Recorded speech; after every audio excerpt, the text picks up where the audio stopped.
Hello दोस्तों, नमस्कार। एक बार पुनः स्वागत है आप लोगों का अपने यूट्यूब चैनल अभियान बायोलॉजी क्लासेज में। आज हम लोग पढ़ने वाले हैं स्टेम, और स्टेम का ये दूसरा पार्ट है स्टेम मॉडिफिकेशन। तो पहले पार्ट में हमने पढ़ा था टाइप्स ऑफ स्टेम कि स्टेम कितने प्रकार का होता है, और आज इस वीडियो में हमें पढ़ना है कि स्टेम का मॉडिफिकेशन कैसे होता है, किस तरीके से वो रूपांतरित हो जाता है। तो यहाँ पर देखिए, जो स्टेम है, खासकर जो अंडरग्राउंड स्टेम होता है, वो भोजन स्टोर करने के लिए फूल जाता है, जिसकी वजह से उसमें कुछ विभिन्न प्रकार की संरचनाएं बन जाती हैं। उसी को आज हमें देखना है, जो परीक्षा में पूछे जाते हैं। इसमें पहला है राइजोम। राइजोम क्या होता है? जैसे अगर आपने देखा होगा यहाँ पर जिंजर, जिसे हम अदरक के नाम से जानते हैं, तो उसका स्टेम कुछ इस टाइप का होता है। ऐसे आप बना दीजिए अदरक, और इसमें जो संरचनाएं हमें देखने को मिलती हैं, इस तरीके के स्ट्रक्चर हमें अदरक में देखने को मिल जाती है। तो यहाँ पर देखिए, जो ये लाइनिंग दिखती है, इसे हम नोड कहते हैं, और दो लाइनिंग के बीच में ये जो स्पेस दिख रहा है, इसे हम कहते हैं इंटरनोड। इंटरनोड। तो ये नोड और इंटरनोड का पाया जाना, ये स्टेम का खास कैरेक्टर है। जैसे आप जब रूट पढ़ेंगे, तो रूट पर आपको नोड और इंटरनोड नहीं पाए जाते हैं, वहाँ पर नोड और इंटरनोड्स एब्सेंट होते हैं। लेकिन जब आप यहाँ पर स्टेम पढ़ रहे हैं, तो स्टेम में आपको नोड और इंटरनोड देखने को मिलता है। तो जब परीक्षा में ये पूछा जाता है, विकल्प में आता है हमारे सामने, तो थोड़ा सा कंफ्यूजन होता है कि ये रूट का मॉडिफिकेशन है या फिर स्टेम का मॉडिफिकेशन है। तो हम इसको नोड या इंटरनोड के बेसिस पर, या उस पर कुछ में जो कलिकाएँ पाई जाती हैं, उसके आधार पर भी हम पहचानते हैं। तो यहाँ पर देखिए, जो जिंजर लिखा है, जिसे अदरक कहते हैं, टर्मरिक है, जिसे हल्दी कहते हैं, बनाना है, केला हो गया। तो इन सब में क्या है कि जो स्टेम है, वो नीचे का जो स्टेम होता है, अंडरग्राउंड स्टेम होता है, वो यहाँ पर थिकेंड हो जाता है, और ये प्रोस्ट्रेट होता है। प्रोस्ट्रेट का मतलब जमीन के सहारे ही होता है। वो थिक हो करके, कुछ में स्केली लीव्स जो होती है, पत्तियाँ भी जो होती हैं, और बड्स होते हैं, ये भी वहाँ पर ठीक हो करके राइजोम का स्ट्रक्चर बना लेते हैं। तो जिंजर, टर्मरिक, बनाना, इन सब में हमें राइजोम देखने को मिलता है। इसके बाद दूसरा है ट्यूबर। ट्यूबर में क्या है कि ट्यूबर का विकास अंडरग्राउंड स्टेम के किसी ब्रांच से होता है। जैसे इसमें एग्जाम्पल दिया है पोटैटो। आलू को आपने देखा होगा कि आलू का एक ग्रीन स्टेम होता है, जो कि जमीन के ऊपर होता है। यहाँ पर नीचे जो स्टेम है, इस स्टेम की ब्रांचिंग हो जाती है। फिर इसके बाद यहाँ पर स्टेम का पार्ट ये फूल फूल करके जगह जगह पर इस तरीके से पोटैटो बना लेता है, आलू बना लेता है। तो यहाँ पर स्टेम का ब्रांच फूल करके एक राउंडेड स्ट्रक्चर या लगभग राउंडेड स्ट्रक्चर बनाता है। आलू आप देखे होंगे उसका शेप, तो उसी को हम ट्यूबर के नाम से जानते हैं। तो वही यहाँ पे लिखा है कि develops by the swelling of the tip of a special underground branch, it bears buds in the eyes. इनकी खास विशेषता क्या हो? आलू को अगर आपने देखा होगा, तो उस पर इस तरीके से जगह जगह पर आइज पाए जाते हैं, आँखा पाया जाता है जिसे बोलते हैं। और फिर इसको आप जब बोते हैं आलू को, तो चाहे तो यहाँ पर आंखों पर से इसे काट दिया जाता है, और बड़ी आलू है तो उसे काट काट के बोया जाता है, जिनमें से बाद में नया प्लांट निकल जाता है। तो इन आँखों का पाया जाना भी स्टेम का खास कैरेक्टर है। और रूट पर आँखें नहीं पाए जाते। जैसे आपने पढ़ा है स्वीट पोटैटो, जिसे हम गंजी के नाम से जानते हैं, तो गंजी जो है ये रूट है, लेकिन आलू जो है ये स्टेम है। कैसे हम डिफाइन करेंगे? क्योंकि गंजी के ऊपर ये जो आइज हैं, ये नहीं पाए जाते हैं, लेकिन यहाँ पर हम देख रहे हैं स्टेम के ऊपर ये आइज होते हैं। तो अगर किसी पर नोड या इंटरनोड हो या आइज हो, तो उसे हम स्टेम बोलते हैं, और अगर ये सब स्ट्रक्चर एब्सेंट है, तो उसे हम रूट बोलते हैं। तो यहाँ पर जो ट्यूबर का एग्जाम्पल हो जाएगा, वो हो जाएगा पोटैटो। इसके बाद अगला है कार्म। कार्म भी देखने में कुछ कुछ राइजोम की तरह ही होता है, बस दोनों में अंतर ये है कि जैसे यहाँ पे देखिए कार्म का जो एग्जाम्पल है ये है कोलोकेशिया, जिसे हम अरुई कहते हैं, गांव में अरुई कहते हैं, तो अरुई को ही कोलोकेशिया कहा जाता है। तो अंतर इतना है कि जो हमारा ये पहला है राइजोम, ये हॉरिजॉन्टल होता है, ये व्यवस्था में हॉरिजॉन्टल होता है, और जो कार्म होता है ये वर्टिकल होता है इस तरीके से, तो ये खड़ा पाया जाता है। जो हमारा कार्म है ये खड़ा स्टेम होता है, और जो ये क्या कहते हैं इसको, राइजोम, जो राइजोम है ये हमारा हॉरिजॉन्टल मतलब बड़ा स्ट्रक्चर होता है। तो दोनों में यही डिफरेंस है। बाकी यहाँ पर देख रहे हैं नोड इंटरनोड, इस पर भी देखने को मिल रहा है, नोड्स और इंटरनोड यहाँ पर हमें इस पर भी देखने को मिल रहा है। इनके ऊपर एक पतला सा छिलका या सल्क पाया जाता है जिस पर ये नोड और इंटरनोड आपको दिखते हैं। तो यहाँ पे देखिए कार्म भी होता बिल्कुल राइजोम की तरह है, बस व्यवस्थाओं में अंतर होता है कि राइजोम हॉरिजॉन्टल व्यवस्थित होता है और कार्म जो है ये वर्टिकली व्यवस्थित होता है।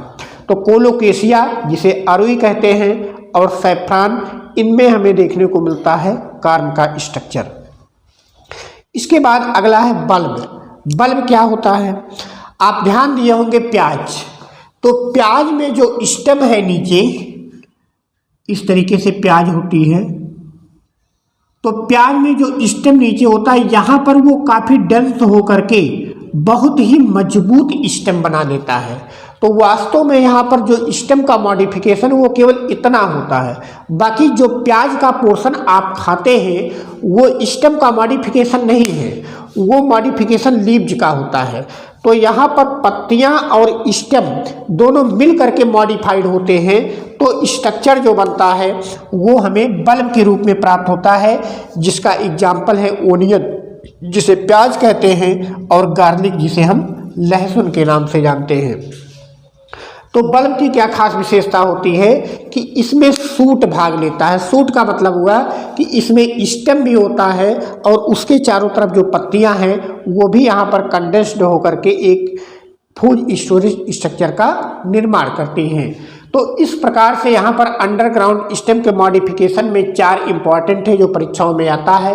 राइजोम में क्या है कि ये हॉरिजॉन्टल होता है, इस पर नोड्स और इंटरनोड्स पाए जाते हैं।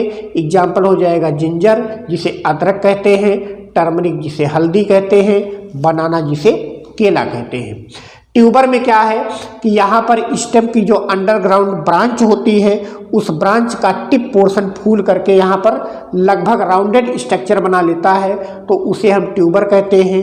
ट्यूबर की एक खास विशेषता कि इसके ऊपर आइज पाए जाते हैं, इसका एग्जाम्पल पोटैटो हो जाएगा। कार्म में क्या है कि कार्म भी होता राइजोम की तरह ही है, बस इसका जो अरेंजमेंट होता है वो वर्टिकल होता है। एग्जाम्पल यहाँ पर कोलोकेशिया, अरुई और सैफ्रान हो जाएगा।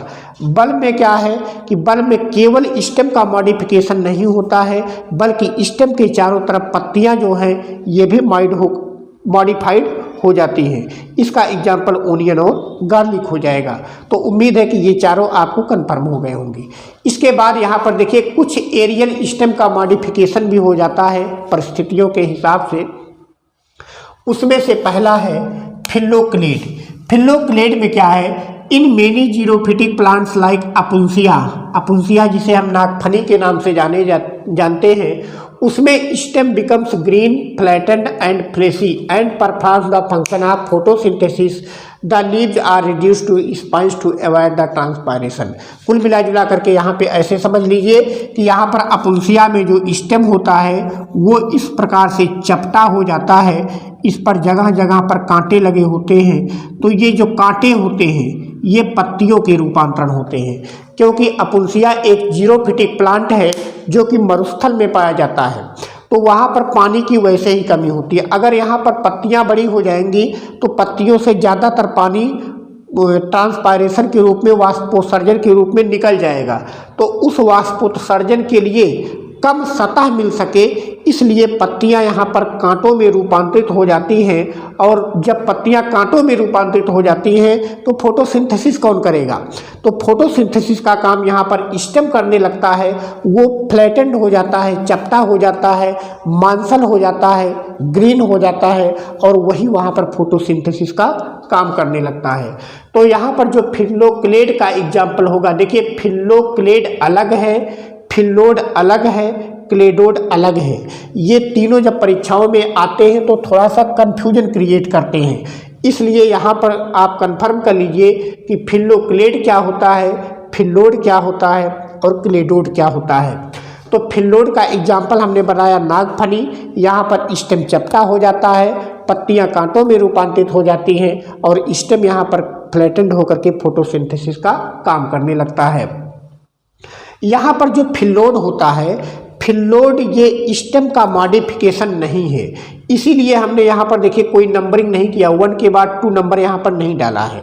यहाँ पर फिल्लोड को हमने केवल इसलिए पढ़ाया क्योंकि फिल्लोक्लेड, फिल्लोड और क्लेडोड ये तीनों एक साथ पूछे जाते हैं कन्फ्यूजन क्रिएट करने के लिए। तो जो वास्तव में फिल्लोड होता है ये पेटियोल का मॉडिफिकेशन है। अब पेटियोल का क्या मामला है, देखिए ऐसे स्टेम है, स्टेम से पहले एक डंठल नुमा संरचना निकलती है, इसके बाद जाके पत्ती निकलती है। तो यहाँ पर ये जो डंठल नुमा संरचना आप देख रहे हैं इसी को हम बोलते हैं पेटियोल। तो ये पेटियोल का मॉडिफिकेशन है। पेटियोल के मॉडिफिकेशन में क्या है कि यहाँ पर यही पेटियोल थोड़ा सा चौड़ा और मांसल हो जाता है इस तरीके से, तो इसी को हम बोलते हैं यहाँ पर फिल्लोड। देखिए तो फिल्लोड is the modification of petiole leaf fall, इससे पत्तियां गिर जाती हैं। जब ये मांसल हो जाएगा तो यहाँ पर पत्तियां गिर जाती हैं रिड्यूस होकर के। तो फिल्लोड जो है ये पेटियोल का मॉडिफिकेशन है, ना कि स्टेम का मॉडिफिकेशन है। साथ में पढ़ाया गया है केवल कन्फ्यूजन को दूर करने के लिए। इसके बाद अगला है क्लेडोड। क्लेडोड जो है ये स्टेम का मॉडिफिकेशन है। तो इसमें क्या है कि ऐसा फिल्लोक्लेड जो आपने यहाँ पर पढ़ा है, ऐसा फिल्लोक्लेड जिसमें एक इंटरनोड मौजूद हो उसी को हम क्लेडोड कहते हैं। कहने का मतलब हुआ कि ऐसे अगर आपने बना दिया तो ये तो हमारा हो गया फिल्लोड, ठीक है, यहाँ पर स्पाइंस वगैरह बना दीजिए, लेकिन यहाँ पर एक इंटरनोड बनाइए और ऊपर से एक और अगर छोटा मोटा बना दीजिए, यहाँ पर देखिए तो बीच में यहाँ पर नोड्स बन जा रही है। तो अगर इस टाइप का स्ट्रक्चर हमें मॉडिफिकेशन देखने को मिले कि बीच में एक नोड भी दिखाई पड़े तो उसे हम क्लेडोड कहते हैं। तो वही लिखा है यहाँ पर, a phylloclade having only one internode is called cladode. इसका एग्जाम्पल हो जाएगा एस्पैरागस और रस्कस। तो यहाँ पर देखिए फिल्लोक्लेड का एग्जाम्पल क्या हो गया, अपुल्सिया हो गया। फिल्लोड का एग्जाम्पल क्या हो गया, एकेसिया हो गया। जो ऑस्ट्रेलियन एकेसिया होता है उसमें हमें देखने को मिलता है पेटियोल का मॉडिफिकेशन। और क्लेडोड का एग्जाम्पल क्या हो गया, एस्पैरागस और रस्कस हो गया।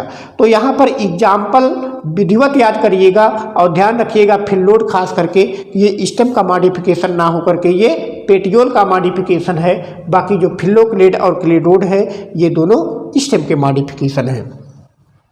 इसके बाद बुलबिल्स आता है। बुलबिल्स आपने पढ़ा होगा कि ये स्पेशल टाइप की एक वेजिटेटिव प्रोपागेशन के लिए स्ट्रक्चर बन जाती हैं, जैसे एगेव में और ओनियन में। यहाँ पर जब आप देखते हैं प्याज को तो उसमें हमें बुलबिल्स देखने को मिलता है जो कि एक नया प्लांट को जन्म देने की क्षमता रखता है।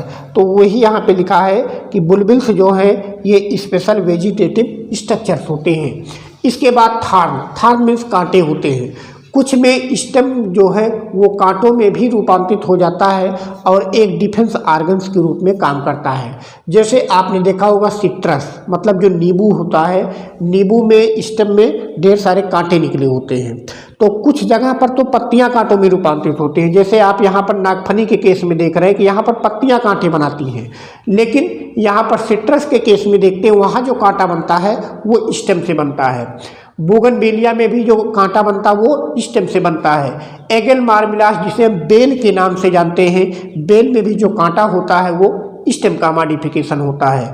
तो यहाँ से कन्फ्यूजन क्रिएट करने के लिए दे सकता है यहाँ पर कि बेल में जो कांटा पाया जाता है वो किसका मॉडिफिकेशन, तो वो स्टेम का मॉडिफिकेशन है। नागफनी में जो कांटा पाया जाता है वो किसका मॉडिफिकेशन है, तो वो पत्तियों का मॉडिफिकेशन है। तो इस प्रकार से यहाँ मॉडिफिकेशन से क्वेश्चन दे देकर कन्फ्यूजन क्रिएट किए जाते हैं। खास करके यहाँ पर स्वीट पोटैटो और पोटैटो में ध्यान दीजिएगा कि यहाँ पर स्वीट पोटैटो जो है रूट होती है और पोटैटो जो है वो स्टेम का मॉडिफिकेशन होता है। तो इस प्रकार से हमारा स्टेम का मॉडिफिकेशन समाप्त हुआ। अगले लेक्चर में हम लोग पढ़ेंगे लीव्स के बारे में, इसके बाद इन्फ्लोरेसेंस पढ़ेंगे, फिर फ्लावर्स पढ़ेंगे, फ्रूट्स पढ़ेंगे, फिर हमारा ये मार्फोलॉजी समाप्त होगा। इसके बाद हम लोग एनाटॉमी की तरफ चलेंगे। तो आज के लेक्चर में बस इतना ही।